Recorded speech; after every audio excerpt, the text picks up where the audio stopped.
Hey out there. So this is V from Drive and Thrive. Real quick, because my battery is really running low and my phone about to shut off. So I want to talk about the importance of reading your contract. Now I know some drivers out there are company drivers, then we have lease operators and we have owner operators. But contracts are, it's always all across the board. It's always important to read your contract. And if you don't know what's going on or if you don't understand your contract, give it to somebody who knows what they're doing. So what I'm saying is that once you're introduced to a contract and you're not really sure whether or not to sign the dotted line yet, and even if you were sure, it is in your best interest to give that contract to a legal person, an attorney, a lawyer, somebody who's going to understand all of the legal jargon in that contract, because they're going to give you this whole stack of paper that is going to tell you what you're going to be paid, what is your percentage, how often you're going to get paid, what percent, are you going to receive this percent, and what the carrier receives and things like that. So you need to really skim through that and go to somebody who can actually tell you and read it themselves and summarize for you what you're getting into. Now, the ones that really need to be understanding their contract are those who are considered lease and owner operators. And I'm not saying company drivers don't have to, because you do. With any type of employment, you need to be reading the contract so that you know what you're getting or know what you're supposed to receive. But when it comes to lease and owner operators, they get paid a certain percentage. Company drivers don't get paid percentages, although there are companies that do sometimes pay company drivers percentages, but the ones that will get percentages absolutely will be lease and owner operators. So in our case, we are in a lease purchase program, which means that we're making payments on the truck, and we are in charge of any maintenance issues. We're going to have to be paying insurance and the rental for the trailer and things like that. So let's just say you're a new driver and you're a company driver and you're kind of getting sick of being paid, let's just say, $600, $700 a week. And your company offers a lease purchase program, and you look on the company's website and you see, hey, they pay you 90% of the load. And that sounds great, doesn't it? Now, that's going to get you all riled up. You're going to be feeling like, hey man, I can get way more money than what I'm receiving now. Now, here's the thing. When you go to your company and you're like, hey, can I, sign up for that lease purchase program? And they're going to be like, well, hey, sure, you don't have to. And then they're going to maybe tell you some things where some companies, you have to qualify for credit or put down a down payment. There are other companies that you don't have to put down a down payment in order for you to get your vehicle and things of that sort. And so let's just say in the case where you don't have to put down a down payment, and let's say, they'll take out payments like maybe $1,000 or $2,000 a week, because in a lot of cases that does happen. Now, there are these payments that are less than that, but most likely you're going to have an older truck. Now, let's just say going back to the company's website, it says on the company's website that you're going to be paid 90% of the load. So you get this contract and you get kind of overwhelmed with all of the different words and how many words and all of that stuff and all that jazz. Now, here's the thing. You sit up here and decide, hey, well, the website says it's 90% of the load. I get 90% of the load, so I don't really need to read this.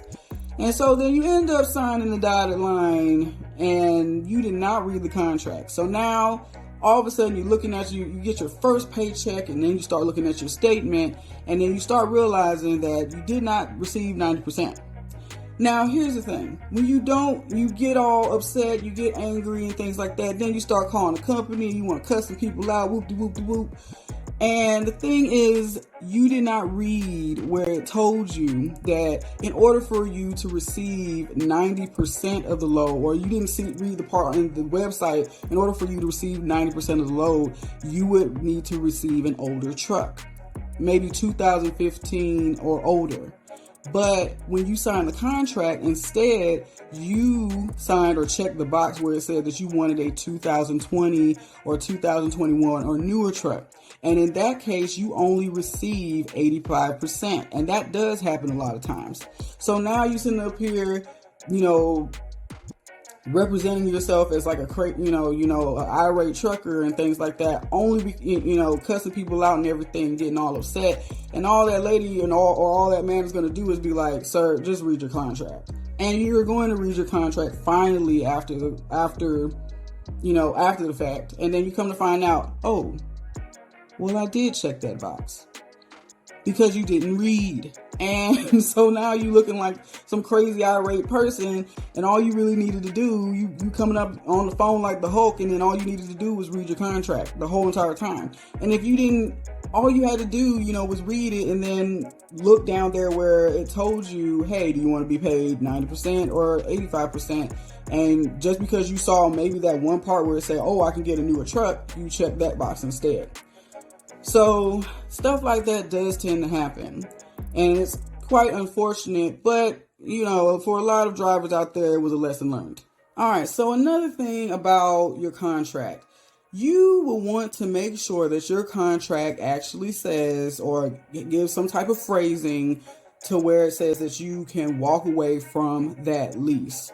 So let's say that you have signed this contract, you did not read this contract, and something happens, and maybe, a family member got sick, or you wanted to change careers, or you just wanted to quit. So you tried to terminate your contract.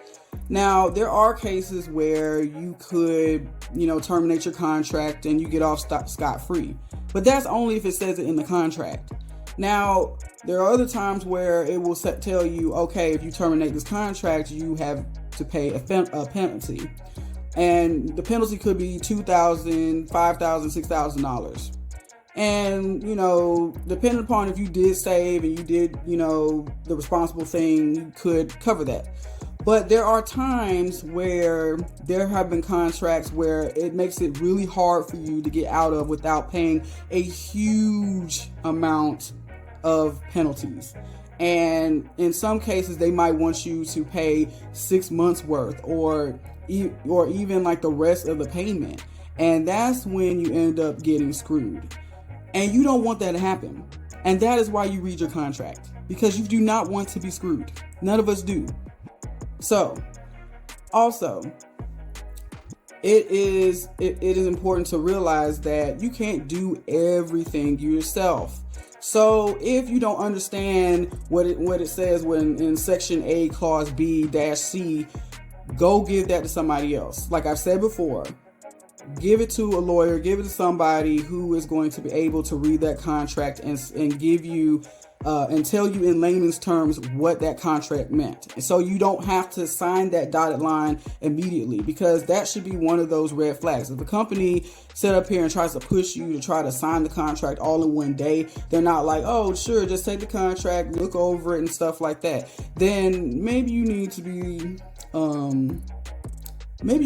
considering some other companies or something like that. Or maybe you don't need to be getting into the lease purchase program.